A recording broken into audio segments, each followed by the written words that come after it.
Today, we are diving into the college admissions scandal, also known as Operation Varsity Blues, to learn how wealthy parents, celebrities, and college coaches got caught in a massive racketeering scheme to cheat the admission system and what it reveals about the financial privilege and true cost of higher education in America. You're listening to Real Stories, Real Problems with Rachael and Roxanne.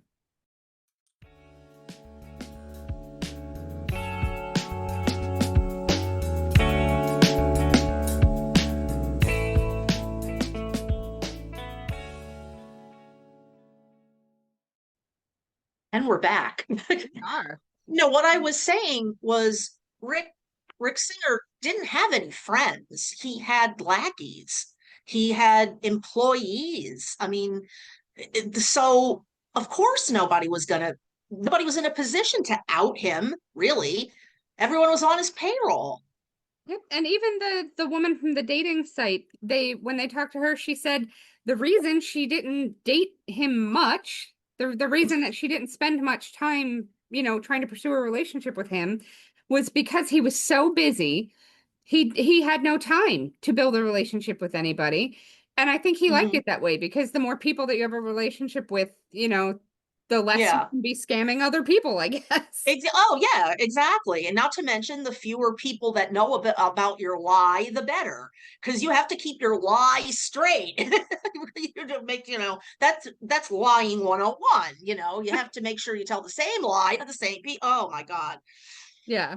And then we got to the point where the House of Cards started to fall. And Rudy Meredith, who was a coach at Yale, got Mhm. arrested on some type of unrelated securities charge. That was, yep, it was something entirely unrelated. And this guy, we had seen versions of his wiretap conversations up through the documentary. So he had developed this relationship with Rick Singer. He was very supportive of this and like in it up to his elbows. And so he gets arrested on unrelated securities charge and says, I don't want Mhm. to go to jail. What if I give you Rick Singer? Let me tell you about my friend so I don't go to jail. Oh man, they rolled on him like a steamroller. They turned state's evidence so quick. And then Rick Singer, when he got arrested, he was like, let me, you know what? I will get every single person who ever gave me a dime. I will call them all. I will Hmm. get them all on your record if you will reduce my sentence. Like, there was no honor among thieves in this. They were all, No, not at all. Not at all. It was he threw them under the bus so fast. They got hit by both axles. It was, yeah, it was a nightmare.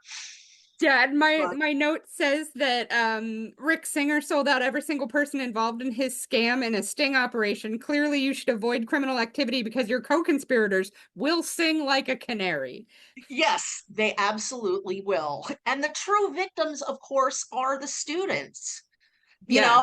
They've been introduced early to the fact, and it is a fact, that money does get you places. You can buy your way in to things. So now they've got that mentality, but at the same time they know that they don't deep down really deserve the accolades of that degree on the wall. It must be terrible. I mean, you said you'd be in therapy for years. I can completely understand why. Me too. And they're the real victims. Yeah. Ugh. And one of the attorneys that they were talking to said that the only reason Rick Singer was able to sell out every single person that he had ever worked with by tricking them into admitting to wrongdoing over the phone. Like he called them and was like, hey, you know that crime we committed together? You know that crime. And they were like, okay. So like he was Remember that it, crime?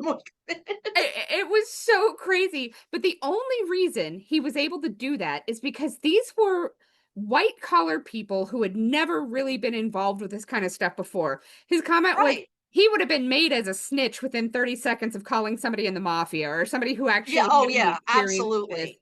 Uh, Absolutely. but I just love that every single person he called, he's like, so let's talk the details of this crime we committed. And they were like, Right. sure, Exactly. I And then remember for the that, crime. do you want to do this over the phone? I don't remember any crime. And I must say, the acting was superb in this. Matthew Modine, who played Rick Singer, was spot on. Absolutely. I was really impressed with his performance. The confidence and the paranoia at the same time. I think you did a wonderful job. Yeah. Oh, and I love Matthew Modine, and I did not realize till almost the end of the documentary that that's who that was because he did such Oh, a really? superb job, like Yes. getting into character in a way that's very different than like Stranger Things or the other roles that I've seen him in. Sure. Um, so it was a minute before I was like, hey, that's not actually Rick Singer. That's an actor, and that's an actor that you know from other things. Things. Where is it? Oh, it's Matthew Modine. Yeah. Yeah, so it was he did a stellar job. All of the actors that were in this were so good. They did their parts beautifully. But Absolutely. it I just it frustrates me as a professor. It frustrates me as a former student. I mean, I did not get into the graduate school of my choice. I didn't get into my number one choice. I did get into my number two choice. I think the education I received in my number two choice was top notch. But if I, like I said, if I'd found out, if I did get into my number one choice, if I found out that my mom and dad had given some dude, not even the school, some dude that I never, he was just hanging around. He was my academic advisor. Rick went way out of his way to help convince the 16-year-old, the 17-year-old that he was working with that he was a good guy. He wore athletic gear. He didn't wear a suit. He used the slang. He was, you're my friend, I'm your friend, you can trust me. Oh God, it's sickening. yeah, it was so hard to watch, and the only one that I think he was playing himself. Like the guy that we talked to that we only ever saw as himself was John Vandermoor. Like I almost Yeah. um he was the guy who basically he didn't commit fraud. He just got Hmm. sucked into all of this. And he got called by Rick Singer and he was in a hurry. He was running out the door and he was just, yeah, yeah, yeah, that's great, that's great, that's great, and trying to get off the call. And that was the call where Rick Singer was trying to make him as part of this racketeering organization. Right. And so he got Right. arrested in all of this. He lost his job. Like in the middle of this court case, he left the courthouse and got the email from Stanford that he lost Right. his job, his health insurance, his paycheck. His family lived on the campus at Stanford. They lost their housing because of this. Hmm. Hmm. And in the end, he didn't get charged with much. Like it was limited. Um, but he got fined $10,000. And then, Right. in the irony of ironies, he got put on house arrest and he got out in Right. December of 2019, just fast enough to get right back into To get quarantine. right, exactly. And I believe he had 2 months of house arrest or 6 months of house arrest. He had to wear the ankle bracelet and everything. And I think that, I mean, of course, losing your job, losing your housing is terrible. But for me, it would be the shame factor. Yeah. That, I mean, my face is now plastered across the news as somebody who is defrauding academia. And I know my mom and dad would have, they would rather I be dead than have shame brought onto me like that. I think that also was something terrible that he had to, face. Oh, yeah, for sure. And Hmm. they had, when they were talking to some of the test prep employees, like they had a couple of people who worked for test prep organizations, and they had talked about when you reach a certain level of wealth, there's kind of a relentless pursuit of the trappings of power, and Hmm. about how these kids already had all the advantages. They could afford SAT prep and ACT prep. They could afford to spend $1,500 an hour for a individual high school counselor who was going to help them Hmm. get exactly where they wanted to be. And they still committed this Right. crime. Like they could not be the very best of the very best, even of their own merits, even with all of that wealth. And so their family Right. still committed these huge crimes, not because they needed it, but because they had become accustomed to wealth and power Yeah. and prestige. Right. Yeah. No, but they don't hear the word no very often. They're like stubborn children. I know that I have often said that I don't particularly need money. Like I've lived a very pauper life when I was in my 20s and I could do it again if I had to, but I understand from a visceral level the not wanting to give up the things that money gets you. And Well, currently I am a pauper, and right, from a pauper's point of view, um, the things that I miss most is the respect, to be honest. It's like once, my friends at work, they're like, oh, what's your address? Can I send you? Don't have an address. I'm homeless, and then there's, oh, what happened? Like I told them I'm dying of 16 different kinds of cancer. It's the same thing. They're like, oh, I didn't know. And they say it quietly with their hand on my shoulder. It's like, I'm sorry about that. Yeah, I'm sorry too. I really am. And I don't know what went wrong, but that's my situation right now. It is very shameful. yeah. And I feel like I could get used to not being in my house and not having access to TVs and computers and all the things that come with the wealth. I would have a hard Mm-hmm. time downgrading some facets of my life, but the worst would be the judgment you get from other people over Yes. the being poor now kind of thing. And so I feel like these people made this decision out of that fear of judgment from other people that, oh, your kid's going to Penn State. And you're like, it's not the Oh, state Penn, it's Penn State. It's lovely. oh my God, that's great. That's wonderful.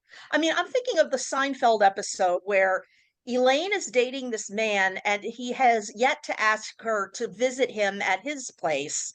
And Jerry and her and Kramer, they're all like speculating. You're like, is he married? Is he gay? Is he a prisoner? Is he on work release? And it turns out he's just poor, and he was ashamed of being poor and being on unemployment or on social security, whatever.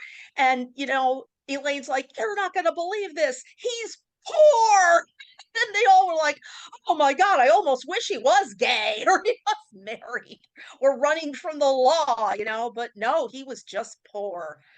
So there is that factor.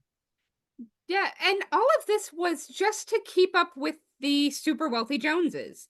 That's Yeah, all this exactly. was. The fancy cars and the expensive houses and the kids going to Harvard because you needed people to see that you had enough money and power and like ability to have those things. Mm-hmm. It was not at all about just getting your kids a quality college education because you can get that at a bunch of places all across the country. And they even talk about that. They when they're talking to some of the experts towards the end of the documentary, they explain there are more than 3,000 universities across the United States. You can get an education anywhere. You do Mm-hmm. not need to scam your way into Ivy League universities to educate your kids.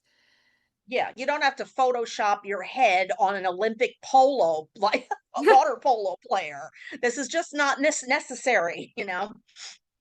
Yeah, and they even went on to say that they attribute a lot of the blame for this to the universities for creating this environment and for feeding into it and Yes. hitting kids against each other, that it's got to be this fight of who's going to be the best and the ranking of universities and all of this stuff, and it's all designed to create this need and drive to want to be at these schools so badly that you Yeah. will violate RICO statutes to do it. And the film or the footage of the students getting their rejection emails, they don't even do letters, that was almost comical because it was like they had been told their dog had been shot or something. Or like you were just inconsolable. And one of the women said later that a lot of people don't realize that what happens to you in college isn't going to matter in 10 years, in 20 years. Nobody's going to care about your GPA or where you went to college. but to those kids, and again, I know this from 30 years of experience, that's the most important thing in the world right now. Therefore, it's going to be the most important thing in the world forever because that's how they think. Yeah, and I mean, even the Harvard educated kids, like my boss at my last job that laid everybody off, I found Hmm. out at one point she went to Harvard. She was a Harvard graduate. Mm. And she got laid off with the rest of us. And she like Yeah. she made good money. She was excellent at what she did, but she was not a Supreme Court justice or, Right. anything. Like she just had a regular job, something that I could be doing in 4 or 5 years if I get promoted enough. That and my tiny education from my tiny, I spent 2 years at a community college, got my associate's degree, spent 2 years at one of the cheapest state schools I could find because it was important Hmm. for me to graduate with no debt. Yeah, And so for me, the degree was important, but getting out of it without having that shackle of debt was more important than the degree. And absolutely. my same education got me to exactly the same place and exactly the same company as a Harvard graduate. So, Of course. And had you gone some, I mean, you don't know what the path of your life would have taken. You might never have met your wonderful husband and had your wonderful child. you know, you'd be a yeah, and completely different kind of person too. You know. and when I look back, I think I really should have gone to a big liberal college where I fit more with the politics and that there was more that appealed to me. What I didn't know when I picked my very tiny affordable college was that it was a very conservative Republican space. Most of the kids, most of the professors were Republican, but this was also before Republican is what it is today. So Yeah, yeah. they were not insane. You're not insane. They were just conservative. But that Right. was enough of a difference that I really didn't socialize the way that other people did because all the stuff and all the events, I didn't want to go to the, let's be grateful for Ronald Reagan brunch or whatever crap was going on. Yeah. So it was it was one of those things like I don't know if you do you know the name Norma McCorvey? Norma, what is it? Norma McCorvey? No, who's Norma McCorvey? Roe from Roe v. Wade. She No. she came to my school to speak, and I was sent to record it as part of a reporting thing. And she came to my school to speak, and I was getting opinion pieces from other students. And I talked to 10 or 15 people who were like, I'm so glad she came because her shtick was when she could no longer afford her bills, the anti-choice movement went to her and said, Hey, will you come speak against abortion and talk about how you hate it and about how you wish you had never been part of this? And so that's what she did. She went to universities and things all across the country talking about how abortion was such a bad thing because she was getting paid to do it. And Oh my God. everybody that I talked to was like, I'm so glad she was here to talk about how you don't need to get an abortion. And I had to film myself as the Hmm. only rebuttal to I really don't appreciate that she came here to do this, that she gave women this right. She was a big instrumental part of giving women this right, and now she's speaking out against it. That's not useful or helpful. And then we found out later.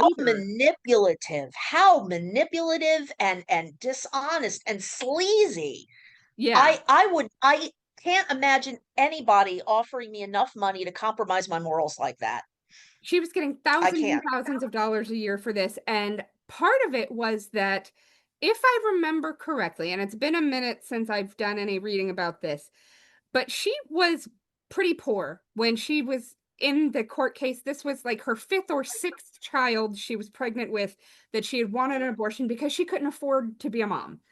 And Right. so as she goes through this, she ended up not being able to get the abortion. A court case takes a long time, Yeah, and of course.